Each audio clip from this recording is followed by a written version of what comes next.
음.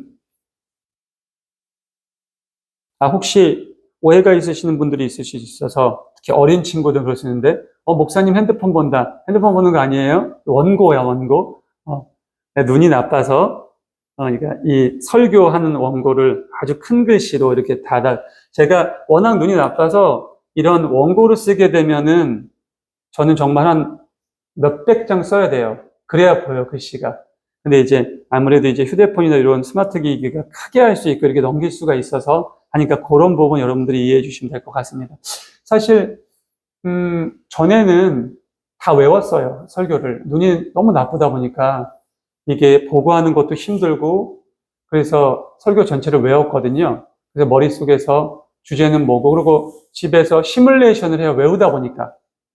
근데 이게 있잖아요. 제가 무슨 천재도 아니고, 예, 외우지만 자꾸 순서도 섞이고, 하지 말아야 될 마음속에 있는 말도 막 나가다 보니까 설교가 간혹 삼천포로 빠지는 경우도 있고, 그런 부분을 지난 한 3년 정도 목회를 하면서, 이런 부분은 조금 내가 개선해 나가고, 우리 성도들에게 좀 더 좋은 설교, 하나님이, 이 종에게 주신 그 말씀에서 어긋나지 않는 설교를 해야겠다 하면은 역시 원고를 써야겠구나 하는 생각을 했고, 다행히 너무 감사한 건 이렇게 좀, 뭐랄까요, 기술이 발전해서 할 수 있어서 참 다행인 것 같습니다. 그래서 혹시라도 오해가 되실 분들, 이 간혹 보니까 저 영상에도 살짝 올라오는 게 찍히는데 가끔 오해할 수 있어서 미리 말씀드립니다. 여러분들 오늘 제목이 대림의 의미입니다. 강림이라고도 하죠. 대림, 강림. 같은 뜻입니다. 혹시 여러분들 대림절 들어보셨죠? 교회를 다니셨던 분들이라면 강림절, 대림절. 대림절, 강림절은 사실 성탄절을 의미하기도 하고요. 저희 지금 강림절 기간, 대림절 기간을 보내고 있습니다. 우리 기독교에서 보통 대림절 기간, 강림절기 기간을 어떻게 잡냐면, 성탄절 전 4주를 잡습니다. 그래서 주일로 치면은 11월 마지막 주 주일부터 이제 성탄절 있는 바로 전주까지 이 4주간의 주일을 대림절기로 한국 기독교 비롯해 전 세계 기독교들이 아마 카톨릭도 제가 알기로 그렇게 지키는 걸 알고 있어요. 그렇게 지킵니다. 왜냐하면 그 어떤 절기보다 사실 가장 귀하고 또 가장 의미 있는 절기가 바로 이 강림절, 대림절, 또 교회력의 첫 시작을 알리는 절기이기도 하죠. 그러니까 마지막과 시작을 동시에 알려요, 여러분, 사실은. 왜냐하면 11월 마지막 주는 교회력의 마지막 날이거든요. 근데 동시에 우리 예수님의 강림, 탄생을 축하하고 기리고 고이고이 기다리는 첫날을 동시에 내포하기도 합니다. 그래서 우리에게 사실 이 대림의 의미, 강림의 의미는 남다를 수밖에 없고, 혹여 내가 이름 이렇게 단어는 들어봤는데 저게 도대체 무슨 뜻일까? 또는 그 뜻은 알고 있는데 과연 내가 신앙생활을 하면서 하나님을 믿는다고 이야기하면서 나에게 대림과 강림의 의미는 어떤 의미였을까를 한번 되돌아보실 수 있는 오늘 말씀이 되실 수 있기를 간절히 소망합니다. 강림하면 딱 생각나는 거 있어요? 요즘 우리 어린 친구들 게임할 때 또는 우리 젊은 친구들 무슨 여신 강림 이런 거 하잖아요. 여신. 그러니까 자, 여러분, 그 단어가 사실 맞아요. 여신 강림. 강림이라는 뜻을 사전에서 찾아보는 사전적인 의미 뭐냐면요, 신이 이 나라에 내려오는 거예요. 신이 인간에게 내려오는, 그러니까 한마디로 신이 인간을 만나주는 사건을 강림이라고 해요. 그러니까 사실 아무리 예뻐도 아무리 잘생겼어도 사람에게 쓰는 말은 아니에요. 강림이라는 단어는. 그거는 우상시하는 거죠. 사람을 우상시하는.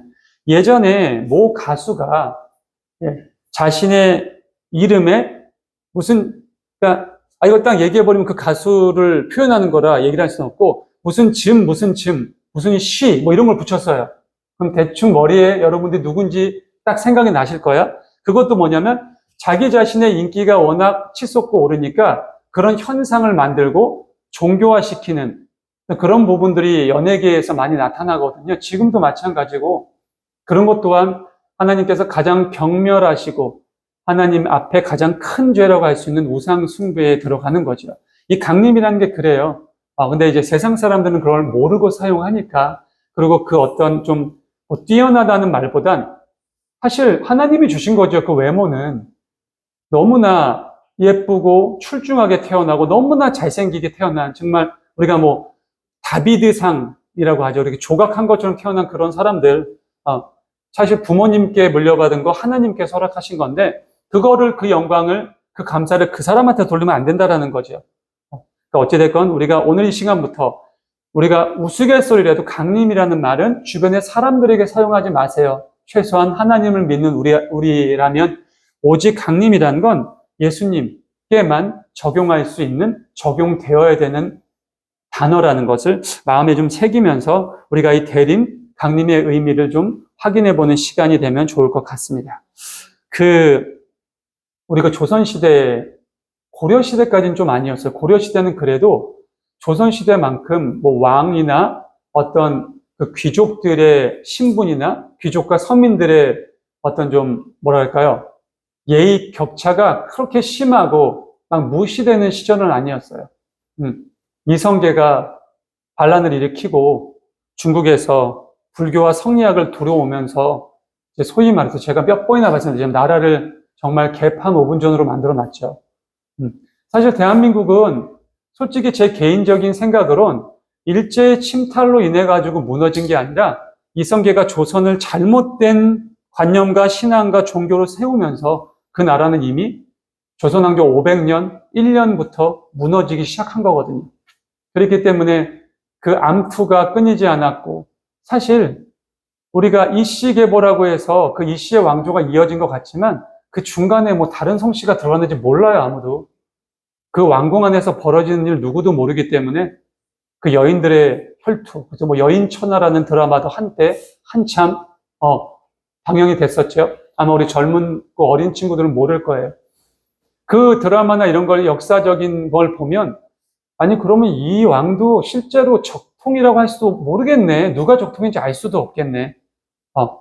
그게 여러분 조선시대였어요. 물론 신라시대 가면 더했죠. 뭐 진골성골 하면서 근친을 했으니까 뭐 이루다 말로 할 수가 없죠. 제가 이 얘기를 왜 드리냐면 사람들의 기준과 사람들이 하는 건 다 그래요. 그래서 우리 하나님을 믿는 우리들은 하나님의 법과 하나님의 질서를 알고 또 우리가 따르고 그 질서대로만 살아가면 여러분, 우리 이 세상은 질서 있게 돌아갈 수밖에 없고 아름답고 그런 어떤 부정부패가 나타날 수가 없어요. 그래서 하나님의 율법, 하나님의 규례, 하나님의 법도를 마음에 새기고만 살아갈 수 있다면 그런 건데, 그렇지 않아요, 여러분? 우리가 십계명만 딱 보더라도 옆에 돌판, 여러분 하나님 한 분만 섬기면 돼요. 그분만 섬기면 되는데 우리 너무 많이 섬겨. 저도 몰랐는데 많이 섬겼더라고요. 그러니까 제가 그것을 본인의 자화상을 바라보는 게 되게 어려워요. 그저 우리는 우리의 자화상을 어떻게만 바라봐요? 아침에 집 나갈 때 거울만 보죠. 머리는 잘 됐는지, 넥타이는 잘 맺었는지, 오늘 옷은 내가 잘 입었는지, 가방은 뭐 매치할 수 있는 가방, 신발, 양말까지. 심지어 요즘 젊은 친구들은 속옷까지 다 매치를 한다고 합니다. 그렇게 겉으로 드러나 있는 것. 사실 속사람인 내가 더 중요한 건데 그 속사람의 모습, 하나님, 부모님 주신 육신이 중요한 게 아니라 거기를 감싸고 있는 포장지에만 그렇게 많이 혈안이 돼 있죠. 모든 인간사가 다 그래요. 그러다 보니까 인간들의 모습들은 다 그렇게 나타납니다. 제가 조선시대 왕 얘기를 왜 했냐면 그때 조선시대 왕이 이 거리를 가끔씩 이렇게 뭐랄까 시찰할 때가 있어요. 그럼 그때 왕을 만나고 왕을 보는 것을 어떤 단어를 사용했는지 혹시 기억하세요? 여러분? 신하가 왕한테 나갈 때 생각나시는 분? 왕을 아련한다라고 얘기합니다. 아련한다. 아련이 뭐예요? 사람이 사람을 보는데 그걸 아련을 해. 그리고 왕이 오면은, 나라님이 오셨다 그러면서 얼굴도 감히 못 쳐다보고. 그렇게 만들어 놨어요. 누가? 이성계가. 유교를 두려우면서 말도 안 되는 그 조항들을 넣었죠. 그래서 부모를 절대 거역하면 안 되는 조항을 넣는 바람에 부모가 분명히 지금 엄청난 죄악을 저지르고 부모가 하는 모든 고집이 잘못됐는데도 불구하고 거기에 복종할 수밖에 없는, 사랑하는 성도 여러분, 복종과 순종은 달라요. 우리 하나님은 우리에게 순종을 원하시는 거지 복종을 원하시지 않으세요. 순종은 뭔지 아세요, 여러분? 우리가 선택할 수 있는 부분이에요. 그리고 우리가 순종하지 않았다고 해서 하나님이 우리한테 이런 몹쓸 놈, 어서 이런 배은망덕한 놈, 그러지 않으세요. 네가 순종하지 않은 것에 대한 결과를 이미 알려주셨거든요. 수천 년 전에. 아니, 어떻게 보면 이미 태초에 아담과 하와를 창조하셔서 사랑하는 나의 아들아, 나의 딸아, 내가 너희를 위해서 다 준비한 에덴 동산이다. 일하지 않아도 돼. 일 안 했어, 여러분. 일하지 않아도 돼. 너희는 수고할 필요가 없어. 너희는 그리고 영원히 살 거야, 나와 함께. 늙지도 않아. 가장 리즈 시절, 요즘 소위 말해서 가장 건강한 너의 가장 아름답고 찬란한 그 시절로 영원히 살게 될 거야. 나와 동행하면서. 근심 걱정도 없어. 아무런 염려도 없어. 언제나 매일매일이 즐겁고 행복하고 기쁘고 늘 화합하고 질서하고 누구를 죽이고 싫어하고 미워하고 다툼 필요도 없어. 근데 다만 한 가지, 너와 나 사이에 지켜야 될 계약과 지켜야 될 규칙이 하나 있다. 그건 뭐냐? 동산 중앙에 있는 선과 악을 알게 하는 나무만큼은 건들지 마. 먹지도 마. 그것만 네가 지켜주면 돼. 딱 하나였어요, 하나. 근데 그것을 지키지 않아서 지금 우리가 이렇게 살아가고 있는 거겠죠. 인간들은 그래요, 여러분. 인간들은 누구한테 조종받고 누구한테 뭔가를 이렇게 뭐랄까요, 자유를 뺏기는 것 같고 뭔가 억압받는 걸 싫어해요. 그래서 내 마음대로 내 뜻대로 살아가고 싶어 하죠. 그러다 보니까 인간들이 만들어낸 노래라는 게 다 뭐예요? 내 인생은 나의 것. 네?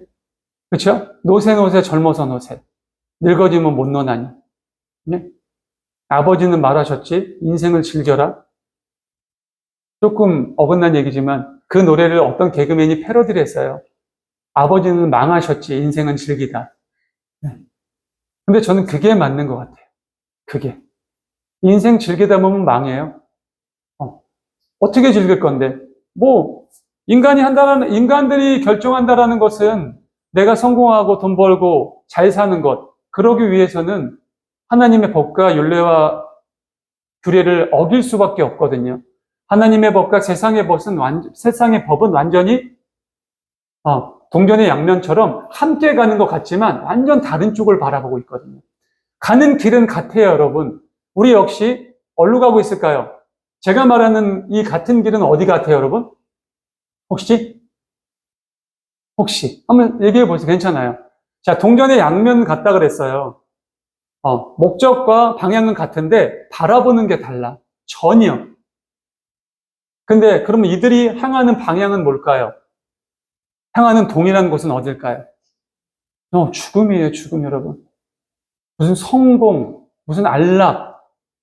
혹시 마음속에서 그걸 생각하셨다면 다시 한번 본인들의 인생과 마인드를 생각해 보세요.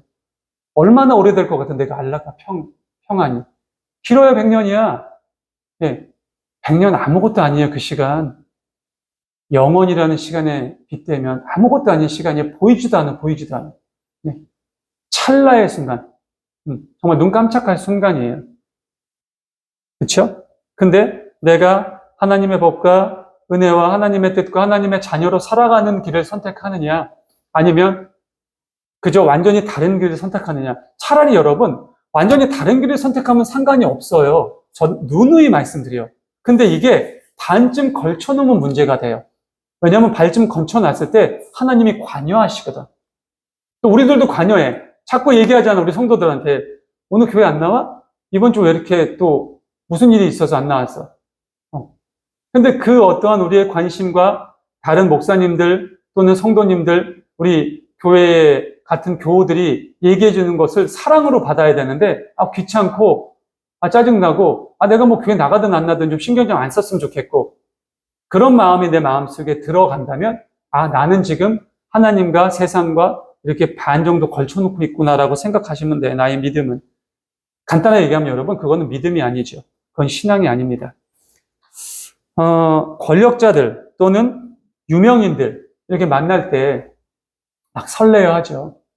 그죠? 어떤 사업가당 점심 식사를 한 번 하는데 뭐 돈이 100만 불이래요. 우리나라 지금은 문제가 됐죠. 그 모스님과 식사하는데도 뭐 얼마가 들고 막 줄을 서 있다고. 근데 알고 봤더니 그 모스님이 엄청난 집안의 아들이었고, 뭐 탔다고요? 뭐 이태리의 명품 차를 탄 게 포착되는 바람에, 근데 이제 그 모스님이 무소유 뭐 이런 걸 막 주장하니까 그게 참 어이가 없었죠. 사람이란 게 그런 것 같아요, 여러분. 참, 본인들이 무언가 굉장히, 뭐 요즘 친구들 얘기하라면, 뭐 인싸가 되고 싶어 해요. 뭔가 굉장히 핫한 인물이 되고 싶어 해요. 모든 인간이 다 그래요. 모든 인간이 그런 욕심들을 가지고 있고, 그런 어떠한 좀 갈구들을 하고 있어요. 근데 그러면서 문제는 뭐냐면, 본인들의 어떤 어두운 면, 과거의 잘못된 점은 감추려고 하죠. 모 연예인 얘기를 잠깐 하자면, 학폭 때문에 걸렸어요. 아주 큰 문제가 됐죠. 근데 그것을 밝힌 어떤 친구가 이런 얘기를 했대요. 저 친구가 차라리 가만히 있었다면 자기는 안 밝혔을 거라고. 근데 TV나 이런 지상파나 예능 같은 데 나와서 자기가 이번에 맡은 역할을 하는데 자기는 그런 적이 한 번도 없었고 저런 친구들에 대한 걸 전혀 상상조차 못 해봤었던 역할이었기 때문에 너무너무 어려웠대. 너무너무 마음이 아팠대. 근데 그걸 본 그 친구가 너무 가증스러운 거예요. 그 극에서 표현한 그대로를 진짜 한 거야. 그래서 그 친구가 외국에서까지 일부러 들어와서 그 인터뷰를 하고 하는 사건이 벌어졌죠. 그 모 연예인은 매장이 됐고요. 어제 그제 또 우리가 너무너무 좋아하는, 저도 개인적으로 너무 좋아하는 배우였거든요. 뭐 굳이 제가 말을 안 밝혀도 알 거예요. 그 모 연예인도 과거의 사건 때문에 지금 젊고 한참 잘 나가야 될 지금 이 시기에 연예계 은퇴를 했습니다. 이건 뭐 때문일까, 여러분? 뭐 때문에 그럴까요? 인간이 내가 자랑하고 싶어. 막 떵떵거리고 싶어. 근데 내가 무언가를 숨길 수 있으면 끝까지 숨기고 싶어. 이런 어떠한 위선? 그 위선이 나중에 사람들이 알게 되면 그 사람들을 기만한 게 돼버리고 그런 게 돼버려요. 근데 여러분, 하나님 앞에 나올 때, 하나님을 만날 때는 그렇지 않아요. 우리가 기도를 할 때도 그 순서가, 하나님께 나올 때도 그 순서가 뭐냐면요. 하나님 저 왔어요. 저 이번 주에 잘 지냈으니까 다음 주도 잘 지내게 해주세요가 아니에요. 하나님, 저의 죄를 용서해 주세요. 혹여 제가 이번 주 동안 제가 혹시 잘못한 게 있으면 저도 모르게 제 친구나 주변인들에게 혹시 상처를 줬거나 그들의 마음에 빈정을 상한 게 있으면 용서해 주십시오. 그 후에 감사, 그 후에 찬양이에요. 모든 것이 용서가 먼저예요. 그러면 그러한 어떤 연예인들이나 그러한 방송인들도 차라리 어떤 그런 인터뷰가 들어갔을 때 사실 저도 제가 학창시절 때 철없었던 시절 때 친구를 좀 괴롭히고 했었던 적이 있었다. 그래서 이번에 이 역할을 하면서 내가 그때 이랬구나라는 걸 되돌아볼 수 있었고 연락이 될 수 있으면 가능하다면 그 친구한테 지금이라도 늦었지만 사과를 하고 싶다. 이랬다면 정말 이랬다면 지금도 아마 활동하고 잘 나가고 있었겠죠. 그리고 혹여 내가 그런 어떤 사람들 앞에 얼굴이 드러나는 유명인이 되는 직업을 선택했다면 자신이 혹여라도 언제 어떻게 드러날지 모르는 그런 과거의 과오들을 먼저 깨끗하게 털고 나갔어야 된다고 저는 생각을 하는 거예요. 하나님은 우리에게 그 말씀을 하세요. 예수님 또한 우리에게 그 말씀을 합니다. 너희들의 과거의 잘못들, 죄악들, 옛사람을 버리라고, 옛사람을 깨끗하게 하라고, 그러고 나서 거듭나야 된다는 거, 다시 태어나야 된다고. 그래야지 하나님 앞에 온전한 사람, 온전한 백성이라고 칭찬받는다는 얘기죠. 자, 오늘 말씀으로 들어가 볼게요. 자, 그 지역에서 목자들이 밤에 들에서 양들을 치고 있었어요. 근데 여러분, 되게 신기한 게 왜 하필이면 목자들이었을까요? 왜 천사들이 이 아기 예수님, 구세주, 메시아의 탄생 소식을 왕도 아니고 그동안 계속해서 하나님을 위해서 성경을 공부하고 성경을 가리키고 했었던 율법학자나 바리새인들이나 자신들의 어떠한 삶에 어떤 지식을 쌓고 정말 수도사처럼 살았던 사두개인들, 이런 사람들이 아닌, 또는 제사장들이 아닌, 왜 일개 목동들에게, 이 시대의 목동들은 가장 낮은 직업군들이었거든요. 그러니까 어떻게 보면 좀 무지하기도 했고, 무지하다는 게 나쁜 의미가 아니에요, 여러분. 교육이 짧을 수밖에 없었어요. 그러고 평범하고, 아니 평범한 게 아니라 거의 좀 낮은 계층의 사람들, 왜 하필 목동들에게 천사들이 나타나서 예수님의 소식을 알렸을까요? 그리고 동방 박사들은 또 뭐야? 얘네들은 뭐 하는 애들일까요? 여러분, 여기서 퀴즈. 자, 이거 맞추시면은 정말 기가 막힌 상품이 나갑니다. 동방 박사는 몇 명이었을까요? 정답하고 얘기해, 정답하고. 몇 명? 뭐 몰라서 답을 안 하는 거예요? 응? 보통 다 3명으로 알고 있어요. 근데 왜 우리는 동방 박사가 3명이라고 생각하실까? 왜 어렸을 때부터 3명이라고 생각했어? 맞아. 그림도 그렇고, 동방 박사가 바친 선물 때문에. 근데 아니에요. 성경 어디에도 동방 박사는 3명이라고 나와 있지 않아요. 동방에서 온 박사들이라고만 표현되어 있습니다. 3명인지 30명인지 300명인지 몰라요. 네. 성경을 눈 씻고 찾아봐도 동방 박사는 3사람이라는 표현이 없습니다. 목자들도 몇 명인지 몰라요, 사실은. 네. 근데 왜 이방의 동방에 있는 박사들이 와서 경배하고 목자들이 와서 경배했을까? 그리고 그걸 떠나서 왜 목자들에게 이 첫 소식이 알려졌을까? 그런 겁니다. 사랑하는 성도 여러분, 대림의 의미, 강림의 의미는 바로 여기서 찾으셔야 돼요. 제가 오늘 여러분들에게 말씀드리고 싶은 것이 딱 2가지가 있습니다. 첫째는 일단 제가 방금 말씀드렸듯이 강림의 의미예요. 자, 다른 거 다 필요 없어요, 여러분. 예수님께서 이 땅에 오신 목적은 우리가 다 알고 있어요. 하나님께서 예수님을 이 땅에 보내신 그 이유도 우린 다 알고 있습니다. 그리고 그분이 어떠한 인생을 살아가셨고 어떠한 죽음을 맞이하셨고 3일 만에 부활하시고 또 승천하시고 다시 오시겠다고 약속하셨지만 단순히 그 약속이 아니야. 내가 세상 끝날까지 너희와 항상 함께 있겠다 하셨죠. 지금 함께 계셔주세요. 누가? 성령 하나님의 모습으로. 근데 그런 거 다 떠나서 왜 목자들이었을까? 왜 예수님은 정말 만왕의 왕, 왕 중의 왕, 삼위 하나님의 한 분이신 그분께서 왜 그렇게 초라하게 태어나실 수밖에 없으셨을까예요. 예수님이 이 땅에 오신 목적은 여러분, 위정자들, 권력자들, 왕들을 위해서 오신 게 아니에요.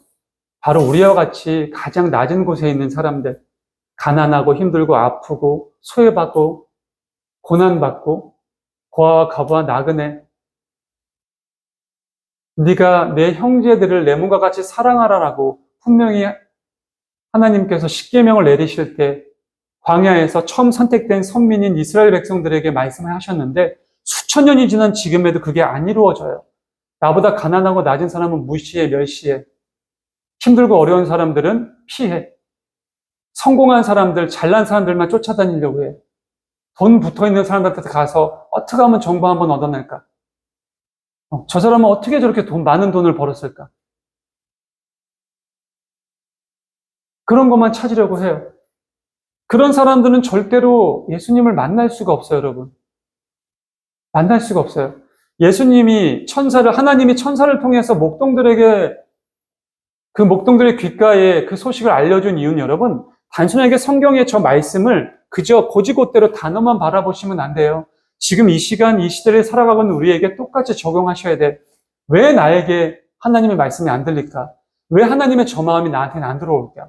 왜 나는 저 사모님처럼, 저 목사님처럼, 저 권사님처럼, 저 집사님과 같은 믿음이 없을까? 아까 말씀드렸듯이 동년의 양병처럼 나는 여전히 세상을 바라보고 나아가고 있으니까 볼 수가 없는 거예요. 보이지가 않는 거고 들리지가 않는 거예요. 바리새인, 사두개인, 율법학자, 헤롯 왕, 그들에게 저 소식이 안 들렸을까, 여러분? 안 들리지 않았어요. 자, 그 소식을 들은 헤롯은 무슨 짓을 했어요? 그 동방의 박사들이 와가지고 그 별이 딱 보였었던 그 기점을 해서 2살 이하의 남자아이들을 다 학살하는 짓거리를 했어요. 왜? 그 왕이 태어나는 게 싫어. 내가 이 왕좌에 계속 있어야 돼. 이 권력, 이 모든 것을 내가 누려야 돼. 그 욕심, 그 고집, 그 아집. 여러분, 이때 헤롯 왕이 로마인이라고 혹시 착각하는 분들 계신데 로마인이 아니에요. 유대인이고 분봉왕이고, 이때 로마가 되게 굉장히 탁월했던 게, 로마가 식민 통치를 굉장히 많이 했잖아요. 그 식민지한 나라들의 로마의 어떠한 자신들의 로마인을 보낸 게 아니라 그 나라의 민족들로 왕을 임명하고 그에게 부와 권력을 줬어요. 굳이 얘기하면 우리나라 친일파처럼. 그렇게.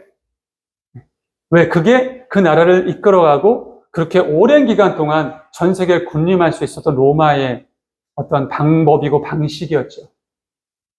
근데 그 유대 임금이 비로소 메시아가 태어난다는 얘기를 다른 나라, 우리나라 사람도 아니고 동방에서 온 그 천문학자들로 통해서 왔단 말이에요. 그럼 그 얘기를 들었으면, 아, 그때가 왔구나. 이사야의 말씀, 그 예언, 내 아버지가, 내 할아버지가 얘기해 주셨던 그 예언이 이루어진 때가 왔구나. 내가 더 이상 이 바지 왕을 할 필요가 없구나. 그 왕을 맞이해야지. 어디냐, 거기가 도대체. 그러면서 전쟁 준비를 했겠지. 정말 현명한 왕이었으면. 왜? 그 왕이 태어나서 당연히 이 로마를 무찌르고 그 다윗 왕, 솔로몬 왕 때의 찬란한 왕을 찾아줄 거라고 믿고 있었으니까. 대다수, 아니 모든 이스라엘 백성들이. 근데 그는 그렇게 안 했다라는 거야. 아, 식민도 상관없어. 난 지금 사는 게 너무 좋아. 그러니까 얘 죽여야 돼. 어떻게 받아들이냐는 거예요. 하나님의 말씀이 내 귓가에 들렸을 때, 하나님의 어떠한 두드림이 나의 마음에 들어왔을 때, 내가 어떻게 대답하냐라는 거예요. 목자들 어떻게 대답했어요, 여러분? 바로 목자들끼리 얘기하면서 빨리 갑시다. 그 아이가 태어난 곳을 찾읍시다. 그 아이가 어디에 태어났는지 우리가 봅시다. 그 외에도 많은 이들이. 동방에 있는 박사들, 어디야 도대체 동방? 개인적인 생각으로는 이 중국 쪽 같아요. 중국 한자도 그렇고 여러 가지가 중국 쪽에서 오지 않았나.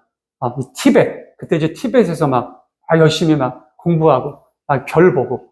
그 시대쯤 근데 우리나라도 있을 수 있어요. 첨성대를 만든 천문학자들, 우리나라 사람일 수도 있어. 한둘이 아니거든요. 그런 걸 딱 보고 온 거야. 물어 동방을 걸어서 말 타고 마차 타고. 얼마나 오래 걸렸을까요, 도대체. 그게 그렇게 온 거예요. 그들도 그렇게 왔어. 그분은 뭐라고 왔어? 경배하러 왔다. 그냥 오지 않았어요. 황금과 유향과 모략. 그때 당시에 웬만한 사람들은 돈 주고 감히 구할 수도 없는 엄청난 예물을 가지고 왔단 말이에요. 그분이 어디 계시냐?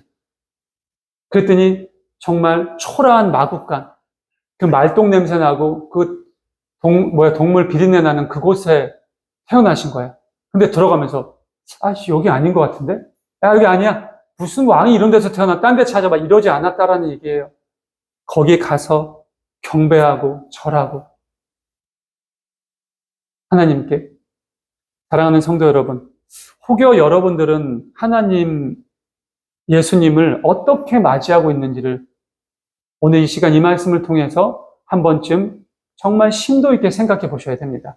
여기 초신자 없으니까 그 초신자 얘기는 안 할게요. 우리 다 깊은 믿음, 또 깊게 지금 신앙생활을 오래 하신 분이잖아. 잠시 떠나셨다가 돌아오신 분도 계시겠지만 그런 어떤 좀 수준 있는, 미안해요. 좀 수준 있는다는 얘기가 한편으로는 누군가는 수준 없다라고 폄하할 수 있지만 좀 그래요. 요즘 친구들 얘기로 하면 좀 클래스 있게, 그렇죠? 우리 그런 믿음을 좀 가졌으면 좋겠는 거예요. 우리 특히나 하나님과 동행하는 교회 성도들만큼은 정말 확실한 믿음, 정말 품격 있는 그런 믿음. 어디 가서 무너지고 어디 가서 넘어지는 그런 믿음 말고 어떤 환경과 상황 속에서도 흔들리지 않고 모든 것을 이겨낼 수 있는 그런 믿음. 목동들이 그랬고 동방의 박사들이 그랬고 그때 아기 예수님의 그 탄생을 축하하는 그 자리에 간 그들이 그랬어. 근데 그들이 어떤 사람들이었어? 낮은 자들이었다는 거야. 낮은 자들. 왜 낮은 자들? 마음이 가난하고 삶이 힘들기 때문에 정말 소망으로 꿈꿨던 그 소식이 들린 거예요. 이들에게는. 그 소식이 너무나 기쁜 소식으로 들린 거예요. 그렇기 때문에 경배하러 갈 수밖에 없죠. 내가 교회 나오는 게 너무 기뻐. 일주일에 한 번이지만 교회 나와서 찬양하고 기도하고 말씀을 듣는 게 나에게 너무나 꿀송이처럼 달아. 그럼 얼마나 이 시간이 기다려주고 기쁘겠습니까? 아쉽지요. 저 어렸을 때 정말 그랬거든요. 제가 지난주에도 여러분들에게 그 말씀 드렸잖아요. 이전에 주님을 몰랐던 적이 없었다고, 저는. 그래서 영광의 주님을 비방한 적이 없었다고. 근데 그럴 수밖에 없었던 건 어떻게 보면 나를 그런 환경에서 자라게 해주신 내 부모님께 너무 감사하고 하나님께 감사할 일이지만 동시에 교회 형들, 교회 누나들, 교회 동생들, 교회 친구들과 교회 가서 기타 치고 찬양하고 또 성경에 대해서 이야기하고 하나님을 위한 성극을 준비하고 그런 것들이 세상에 그 어떤 오락실 다니고 친구들 막 농구하고 친구들끼리 모여가지고 막 뭐 그런 하는 것보다 전 훨씬 재밌었어요. 훨씬 즐거웠고. 어떻게 보면 너무 감사하게 그 어린 나이에 교회에 와서 교회에서 찬양하고 기도하고 예배하는 것이 이 세상 그 어떤 즐거움보다 더 즐겁고 기쁘고 행복했다는 얘기예요. 근데 그거는 제가 제 인생을 살아오면서 단 한순간도 바뀐 적이 없어요. 방황한 적은 있어요. 근데 방황했다는 것이 그게 즐겁고 좋아서 방황한 게 아니야. 저는 언제나 얘기했거든요. 한번 해볼래. 해봐야 될 것 같아.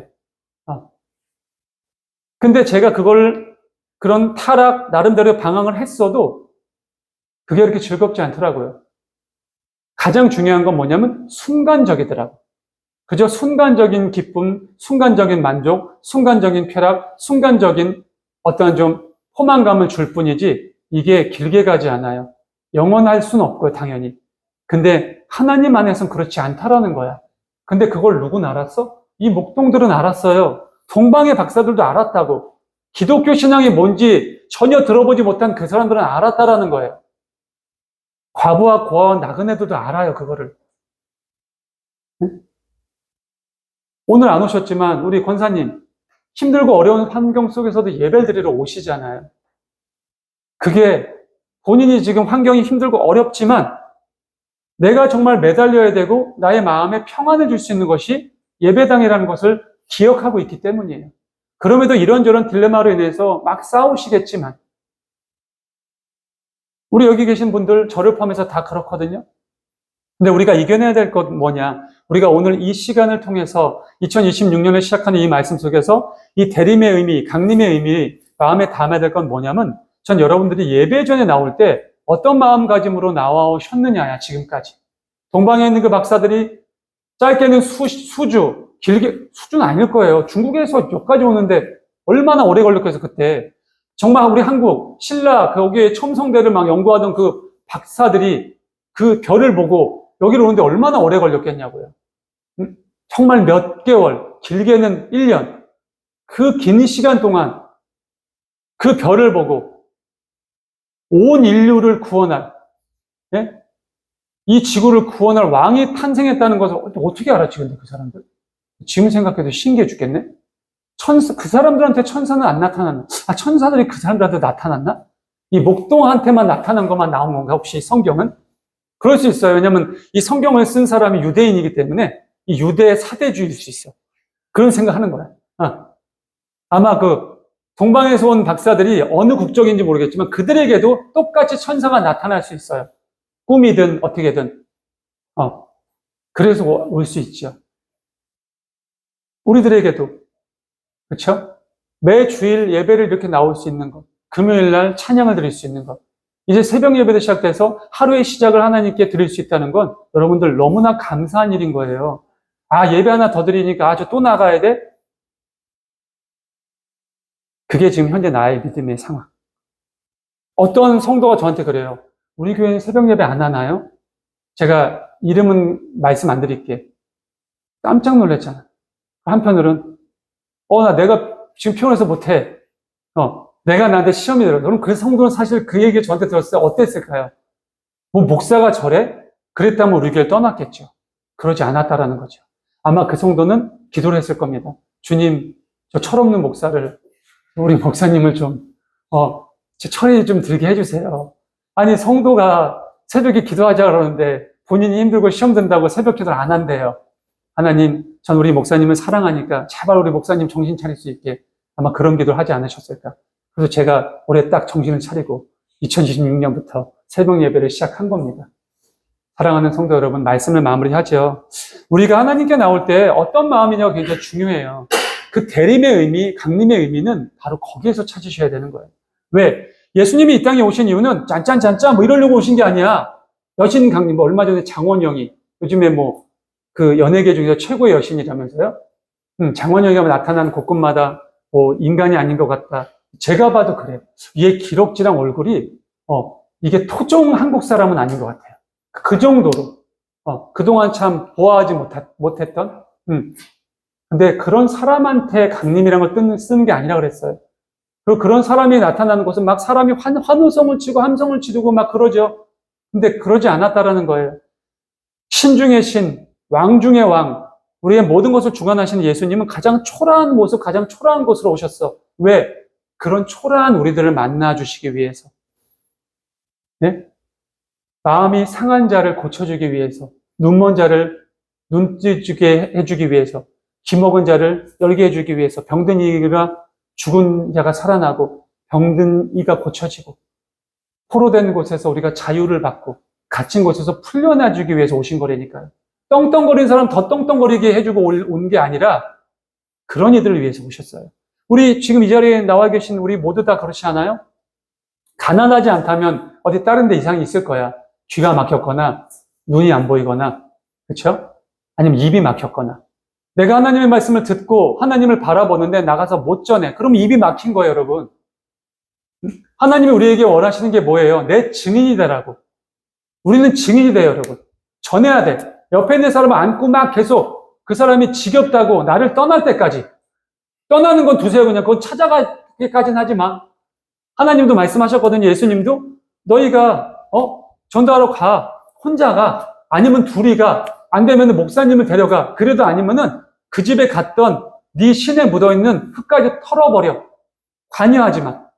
거기 그 사람이 대한 것은 내가 너에게 책임 안 물을게. 근데 네가 한 번만 가서는 안 돼. 네가 혼자 가서 안 되면 둘이 가고, 둘이 가서 안 되면 집사님이나 권사님이나 목사님의 직분자들을 함께 가. 그래도 안 되면은 미련을 벌어. 근데 내가 막 내 친구든 가족이든 정말 나의 성심성의를 다해서 전도했는데 그가 날 떠났어? 그러면 두시고 다른 사람한테 바꾸세요. 여러분 어차피 천국 가면은 내 딸이랑 지금 내 아내랑 남편이랑 몰라. 그들이 지옥에 떨어졌건 말건 전혀 신경 쓰지 않아요. 나는 하나님과 영원히 행복하게 살 거예요. 저도 그럴 거거든요. 근데 지금 우리 인간의 마음이 있으니까 그래도 내 엄마인데, 내 아빠인데, 내 남편인데, 내 아내인데, 내 딸인데, 아들인데 데려가고 싶지요. 그래서 내가 이 세상을 사는 동안만큼은 열심히 하는 거야. 근데 본인이 안 하면 어쩌겠어. 그렇죠? 근데 걱정하지 마세요, 여러분. 마음 아플 것 같지? 안 아파. 진짜 안 아파. 천국에 가면 전혀 상관없어요. 아무 상관없어. 저주받는 인생과 복받은 인생, 딱 그것만 있는 거예요. 보이지도 않아, 즉. 그런 염려하지 마세요. 가장 중요한 것, 나야 나. 내가 먼저 저 강림의 의미를 깨달아야 돼요. 내가 먼저 예배의 자리에 나오는 그 자세가 바로 서야 돼요. 힘들게 어렵게 그러게 아니야. 정말 기쁘게, 정말 행복하게. 그리고 이것을 내 주변 사람들에게 자랑스럽게 전하세요, 여러분. 나 자랑하지 마세요. 예수 그리스도의 십자가 그것만 자랑하세요. 2026년 이 믿음이 우리 하나님과 동행하는 교회 성도들의 모든 믿음의 초석이 될 수 있기를 간절히 축원합니다. 기도하겠습니다. 하나님 감사합니다. 오늘